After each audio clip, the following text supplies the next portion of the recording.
There are 3 mysteries to the world. How do airline companies have so many different types of tickets? Why anyone in the right mind would ever spend time on Facebook? But more importantly, why in the world does anyone like the Mazda Miata? Let's ask.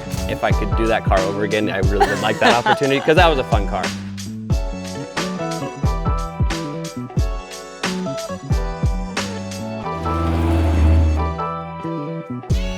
Oh no, my mental health is completely tied to this car. So instead of believing the internet, we're heading to the largest Miata meet in the world to ask one huge question.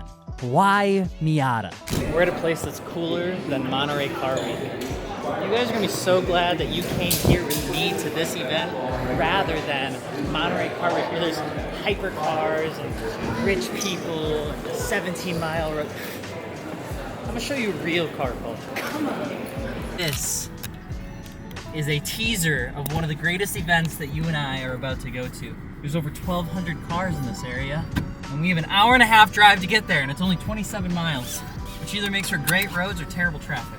This event hides in the best roads in the country, the tail of the dragon, which for us is the best place to play around with this ND Miata, courtesy of Mazda Motorsports.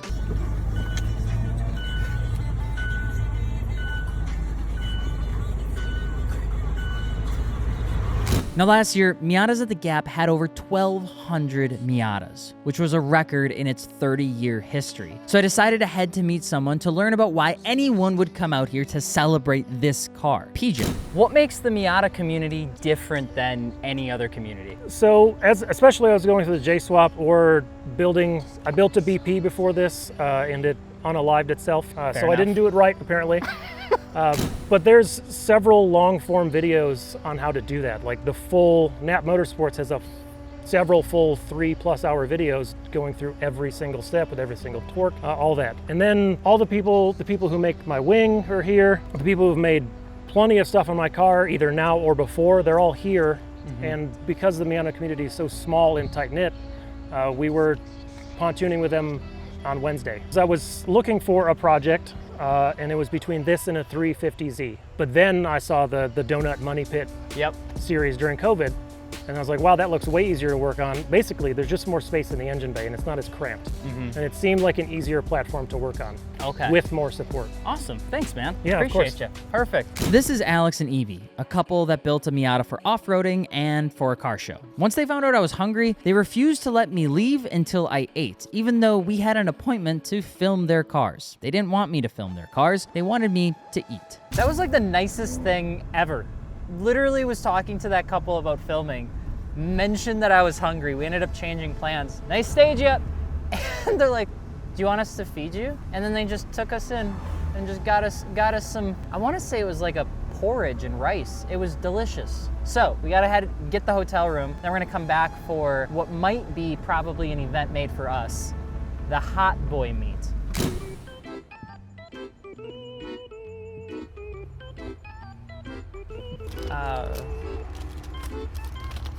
This is the key for me. Key for what? What is this? Hotel. Welcome Martinez, quietest room in the corner. No, it's not open. It's a hallway. Oh, dude, this thing's hell yeah. Let her eat. I mean, it's not perfect. I mean, it's not perfect. I'm just getting straight up. Welcome to your 2005 family reunion. Yeah, I mean, it's got a shower. Does it have a place to brush your teeth? Yeah. Thank you so much. I've always wanted this. And this beautiful view of a McDonald's. This was the first meet of the weekend, and I quickly learned that I was in way deeper than I thought. No signal, raining every 10 minutes. And the biggest thing, a constant battle if I should expect to experience any Miata stereotypes at what was called the Hot Boy Meet. Absolutely, this is a boat, for sure. The NC is known as the boat of Miatas, and like my plate, it's Yachta, Y-A-C-H-T-A. It just plays on the joke, but I mean, the stereotypes, I mean, everybody's a hairdresser, that's for sure. That's true. They're all slow. We're fast. I don't think so. You know, there's that feminine stereotype, but I guarantee you go find some of these guys and follow them down the dragon in a bone stock Miata, you won't be able to keep up in the most expensive hardware you bring. That's true. That was probably one of the first things that shied me away from getting into the car. I will admit, just kind of out of ignorance. But you really just have to have an open mind, and you can't be a bigot, I guess, for lack of a better term. No, but we definitely lean heavily into all of them at every opportunity we get. Miata's at the Gap pretty much runs the whole week, with over 30 individual and very oddly specific events for you to participate in. Do you have an NA? There's a meet for that. Do you like big wings? There's a meet for that too. Want to run the Dragon with optional clothing? Apparently, there's an event for that too. Okay, so we made it back to the hotel, but we're doing a new exclusive. It's called Alex at Night. That's why we have a different camera, because we're gonna go out to the tail of the Dragon to see what night driving the tail of the Dragon is actually like. Everybody that we talked to said it was super dangerous, but a ton of fun. So we're gonna take you with us and we're gonna see just what it's all about.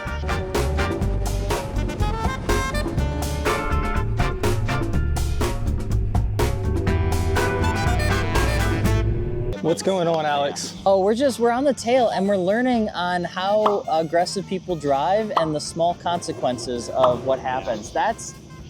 You saw that happen. I didn't see that one. But That was the video? Yeah. Jesus, there's a car in the ditch over there and then there's a car over there. I'm gonna give you guys a pro tip really quick. If you come to Tail of the Dragon, right? It's super fun, it's super cool, there's a bunch of corners. You can have a ton of fun at 40 miles an hour. You can have fun at 30 miles an hour. I'd say you could even have a pretty good time on a motorcycle at 25 miles an hour.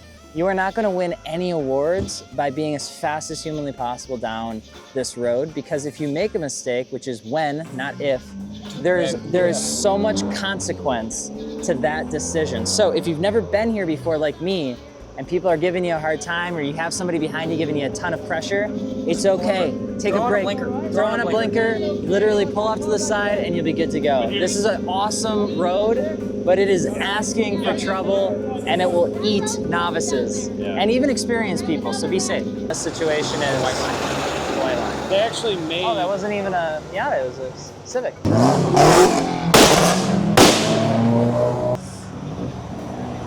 Yep. Yep. Oh. Yep. What's the thing I'm supposed to mean? Yep. I have that on those big jobs. I'm only laughing because you can't see me, but nobody got hurt. Yeah, like when we were coming up to do scout out where we're going to sit for tonight, we just like asked, what's going on? I was walking down by the station. Oof. Oh my God. He had a bike on the back too. Yeah, he was, God dang.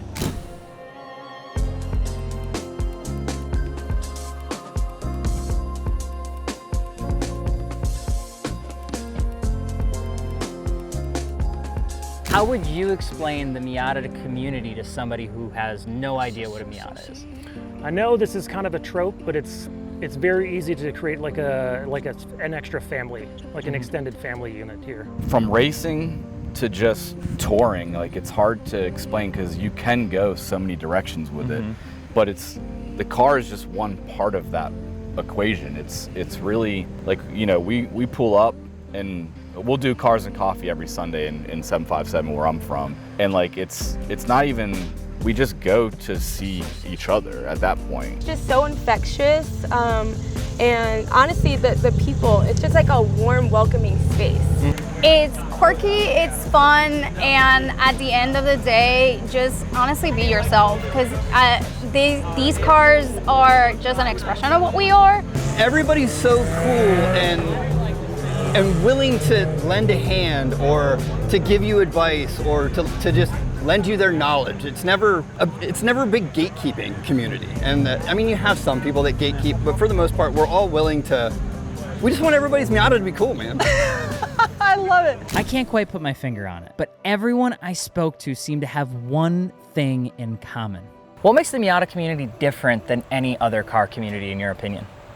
I think that's a difficult question to answer, but in my experience, every Miata is slow unless it's, you know, V8 swapped or turbo or whatever. So nobody shows up to a meet with a measuring tape. I would say the Miata community is very welcoming. I think something about these cars kind of draws a quirky person, and I think people are able to find themselves through their cars, and I think the community is pretty welcoming of most people. That's it. That's the word, quirky. I feel bad saying it, but it's not a bad word. Everything, everywhere felt quirky. And I wanted to figure out why the quirkiness was a good feeling. Now, quirky is a word that isn't as connotative as weird and isn't as indifferent as different, but I'd rather say that this group of people are unapologetically authentic. Incredible friends who told me how a Miata was their first car, a car that's built on stereotypes that folks don't mind laughing about, a community that doesn't take itself too inherently serious more than they're just passionate. And I think it's because it's impossible to gatekeep, since millions of these cars were made and you can trade them for a graphics card. You remove the one thing that plagues the car community right now, which is gatekeeping, and what you're left with is the thing that matters the most, the heart. It's why Mazda Motorsports is here, why PJ helped me understand the event, why Evie fed us, and why Jake and Josie had us go to their favorite restaurant. It's why every person I spoke with wanted me to drive their car or come home with a bracelet that was free, because if you didn't know, now you should. The reason Miata is always the answer is because the community is always willing to help you out because it's the right thing to do. There is no other car where you can jump into something at either $400 or $40,000, spend $60 in rattle can paint, or spend $100,000 in authentic Japanese parts, and you still end up with almost the same recipe. A fun car that you can take anywhere, that requires you to drive it to really get anything out of it, and you can still have a ton of authentic and, dare I say, somewhat innocent fun. It's one of the cars that I don't think will ever change its recipe because it doesn't need to. It's almost perfect. The only thing that's preventing it from being perfect is people's personal touch on making the cars theirs. Miata's at the Gap is a perfect example of all the different ways that you can build a Miata and it's still being unrelentlessly perfect.